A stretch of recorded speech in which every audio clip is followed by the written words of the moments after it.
Hello everyone, welcome to AY tutorials. Today we are going to see emetics. So let's get started. Emesis. It is a protective mechanism which serves to eliminate harmful substances from the stomach and duodenum. So basically emesis is nothing but the vomiting, and for this process of emesis we are using such a drugs which are known as emetics. So emetics are the agents or the class of drugs which are used to induce nausea and vomiting for the emergency treatment of poisoning with certain toxins that have been swallowed.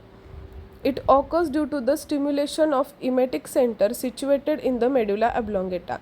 So this process of emesis is occurs due to the stimulation of the emetic center which is there in the medulla oblongata. There are multiple pathways which can elicit the vomiting. CTZ and NTS are the most important relay areas for the afferent impulses arising from GIT, throat and other viscera. So this chemoreceptor trigger zone is mainly the responsible for this emesis process. CTZ, that is chemoreceptor trigger zone, is also accessible to blood-borne drugs, mediators, hormones and toxins. Nerves to the somatic and visceral receptors are responsible for the vomiting. Then vestibular nuclei is there, and muscarinic and histaminic receptors are present in the vestibular nuclei which are responsible for the motion sickness.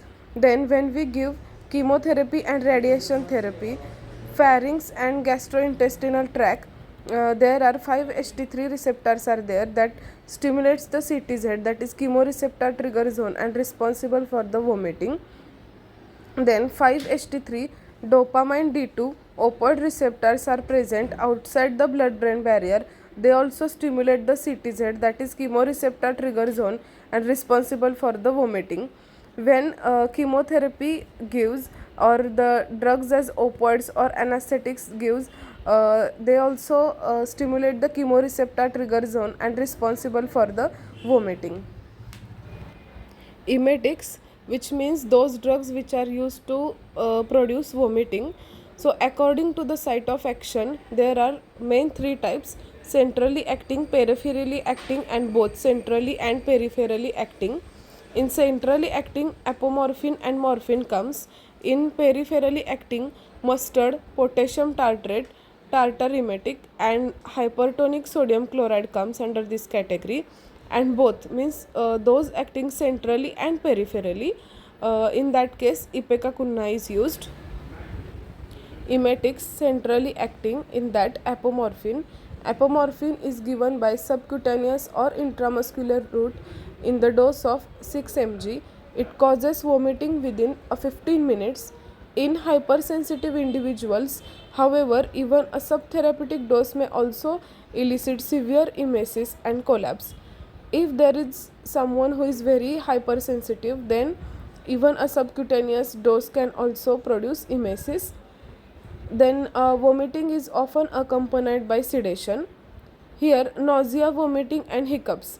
These three are troubling complications associated with sedation and general anesthesia. It should not be used if respiration is depressed. Large doses often produces restlessness, tremors and occasionally convulsions, so it is given very cautiously. Sometimes it may cause hypotension, syncope and coma. Emetics, peripherally acting, in that mustard. Mustard is a volatile oil formed as the result of reaction between a glycoside and an enzyme in the presence of water. It is safe and also easily available, and its dose is 1 teaspoon in the water. Then sodium chloride. Sodium chloride is nothing but the table salt, and it is given orally. It withdraws the fluid from the cell lining in the stomach and thus causes irritation, which causes reflex emesis.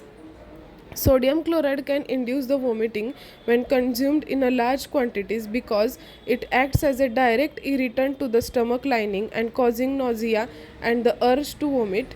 This is primarily due to the high concentration of sodium ions, which disrupt the fluid balance within the stomach and triggering the body's reflex to expel the irritating substances. Ipecacuanha. It acts by irritating gastric mucosa as well as through chemoreceptor trigger zone. These are the dried roots of Syphilis ipecacuanha that contains emetin. It is used as a syrup ipecac in the dose of 15 to 20 ml in adults, then 10 to 15 ml in children and 5 ml in infants for inducing the vomiting, and it takes 15 minutes or more for the effect. Although apomorphine is highly effective emetic, syrup ipecac is safer. Contraindication of emetics. All the emetics are contraindicated in corrosive, that is alkali or acid poisoning. Emetics should not be given to the patients who have ingested acids, alkalis or cationic detergents. CNS stimulant drug poisoning. They should not be given in CNS stimulant drug poisoning. Kerosene or petroleum poisoning. Emetics should not be given to the patients who have ingested petrolactam or related compounds. Then in unconscious patient. Here I have mentioned the list of drugs that produces vomiting. It includes anti-cancer drugs, amiodarone, apomorphine, chloroquine, quinine, diltiazem, emetic, ergot alkaloids, erythromycin, tetracyclines, fluoroquinolones and metronidazole. If you like this video, please like, share and subscribe to the AY tutorials. Thank you.